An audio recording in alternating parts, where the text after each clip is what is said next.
What's up guys, welcome back to a new video. Today I'm going to do a little taste test today. So I'm going to be making 4 sourdough pizzas today. And I have 4 different cheeses to try out. And I want to test out what cheese tastes best in sourdough pizza. So let's get started. Alright guys, so in this video, we're just focusing in on mozzarella cheese. So when I went to the grocery store, I bought 4 different types of mozzarella cheese. And these cheeses are ranging from all different prices. So from the cheapest to the most expensive. I'm going to show you what cheeses I bought at the grocery store. Alright, so to start it off, we are going with the cheapest cheese that I bought. And it is this Whole Foods Market fresh mozzarella cheese. It's a handcrafted farmstead cheese. And this cost me $4.99 for this. Next, I went in and bought this is ģalbani brand. It's a low moisture mozzarella cheese, Italian style. And it's classic melt and stretch, part skim. And this is actually the cheese that I've used in all my sourdough pizzas that I've tried out. So if you haven't seen the videos of me making sourdough pizza, I will link some of that right here. So I buy this at Costco for $5.99. And this is a pretty big cheese brick right here. So pretty good deal. Next is this භᴜ괜ʚɪ cheese. It's ɪନିର୍qᴜɪʀɪᴇ걱. It's fresh organic mozzarella. Got this at Whole Foods. This was $6.99. I got it because it said it was real California milk and it was award winning. So it must be good. It is gluten-free and it says it has live probiotic cultures in it. So literally all the ingredients is just pasture-raised cows, milk, salt, cultures, and vegetarian rennet. So very interesting. But yeah, that is my 3rd cheese. And last but not least, this came in, this was $7.99. It's from Romano. It is an organic, low moisture, part skim mozzarella cheese that is pasture raised. So there you have it. That is all the cheeses. So let's see what cheese tastes best in sourdough pizza. Let's get started. All right, guys. So first pie is out of the oven. This is my usual cheese that I've used. This is the ģalbani. So I have a little label right here that I'm going to keep, just so I can keep track of which cheese is which for which pie. So I'm gonna let this sit here for a good 10 minutes. All right, guys, second pizza out of the oven. We got the flor de latte. So just from the looks of it, taking it out of the oven, it definitely has a lot more moisture to the cheese. So the sauce and the cheese is a little bit more runnier. So yeah, we'll see how this turns out.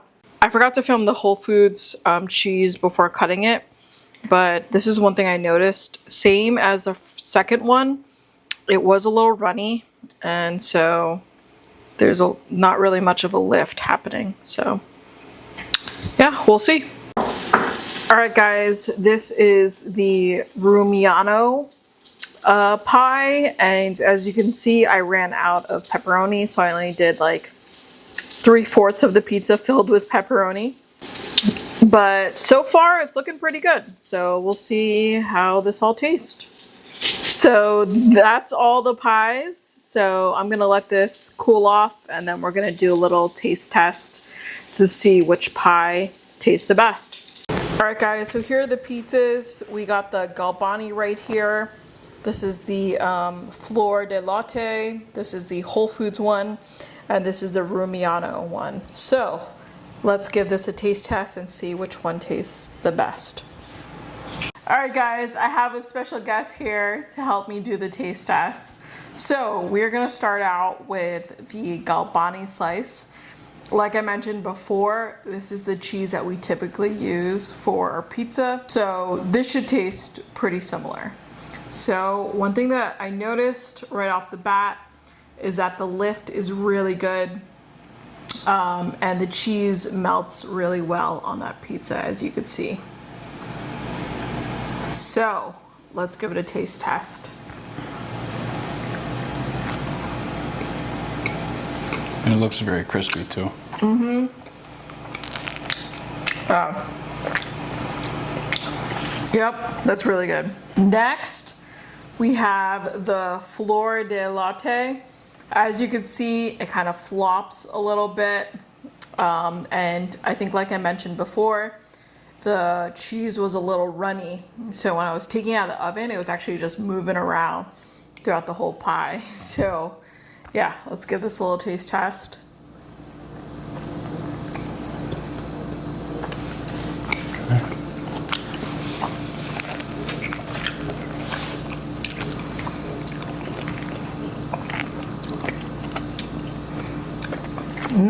That flavor is good. Yeah. Definitely a lot more flavor than the first one. It does, yeah, it does. And I believe this one isn't like a low moisture one, so that's why it was a lot more runny. But that's still really good. Next, we're gonna go in with the Whole Foods fresh mozzarella. On this one, even though it isn't, I believe this one wasn't low moisture, but there's no flop. There's still a lift, so that's good news.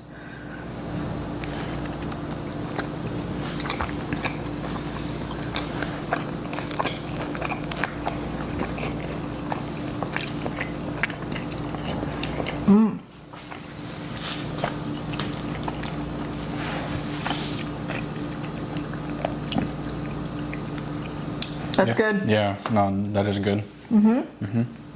And last but not least, we got the Rumiano. This is the most expensive slice. So as you can see, there's a slight flop to it. So let's give this a little taste test.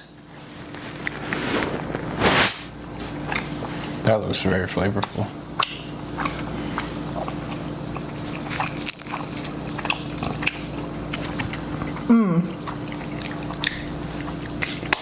So let's give our thoughts on which cheese we thought made the best pizza. All right, ready? Yeah. 3, we're gonna say it together. 3, 2, 1. Rumiano. Yeah. Yeah, Rumiano. This one like really had a lot of flavor into it. Like, It's very like moist and yeah. yeah. It is. It's not dry or anything. It's not dry. I mean, the other ones weren't like dry either. Yeah. But it just was very flavorful and very moist. So that's definitely the best one. I think the second one for me was the ɪ़ṛqᴜɪᴇ걱. What's your second? The Whole Foods one. The Whole Foods. Yeah, Okay, Whole Foods, that's the yeah. cheapest one. So for Eli, it's the Whole Foods one. For me, it's ɪ़ṛqᴜɪᴇ걱, which is the second most expensive one. And then last but not least is ɡalbáni, which still isn't bad. I mean, this is the cheese that we eat on a regular, so I still think it's really good quality cheese. But the winner for sure is Rumiano. We're gonna go ahead and enjoy this pizza now. That is all for today's video, and we will catch you in the next one.